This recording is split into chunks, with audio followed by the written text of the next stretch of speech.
میډم په دې موقع تاسو څه وایي؟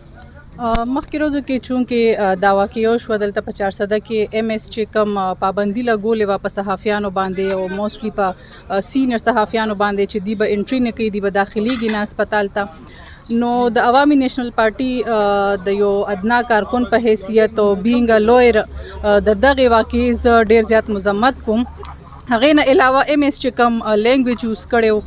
زموږ د یو ډیر قابل احترام صحافي په باره کې، نو هغه ډیر زیات افسوسناک دی چې یو په داسې پوسټ باندې په یو داسې یو ایجوکیټډ انسان راپاسي او هغه ته دا پته وي چې صحافت او صحافي زموږ د معاشرې یو ډیر قابل عزت او یو ډیر قابل احترام طبقه ده او د هغې باوجود هغه شان رویه اختیاري د هغې سره. نو دا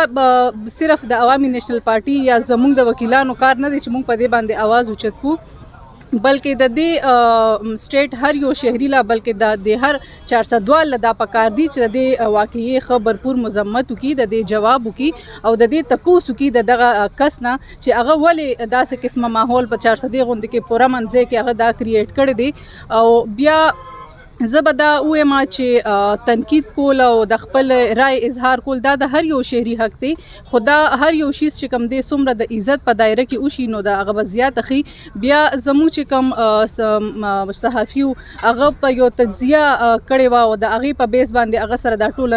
رویه اختیار شوه، نو دا ډیره زیاته قابل مذمت ده. بینګ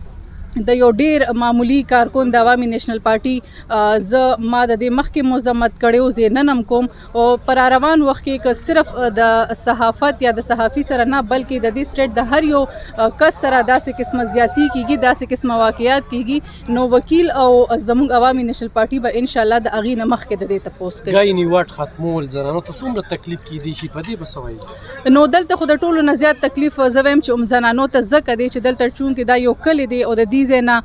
بیا په دغه کنډیشن کې یو پیشنټ پیښور ته رسول یا بل داسې ښار ته رسول، نو هغه زه وایم چې د خطرې نه خالي نه ده. نو داسې قسمه دا چې کم سپیشلی دا ګایني وارډ دی دلته ختم کړی دی او دا موجوده کم زنانو ته کومې مسلې دي، جنکو ته کومې مسلې دي، نو هغه زه وینم ما ته ډېر شکایت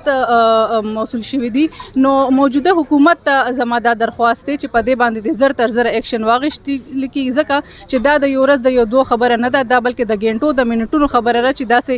په هر غنټه کې هر منټ کې چې کم دي نو داسې قسمه پیشنټ هسپتال ته راځي، هغوی ته بیا ډېر زیات تکلیف وي، ځکه چې هر انسان افورډ کولی نشي، هر کس سره د ټرانسپورټ چې کوم سهولت دی هغه نه وي، نو ډېر زیاتې مسلې دي. نو سپیشلی په دې مسله باندې د موجوده حکومت لږ اواز اوچت. ډېره زیاته مننه.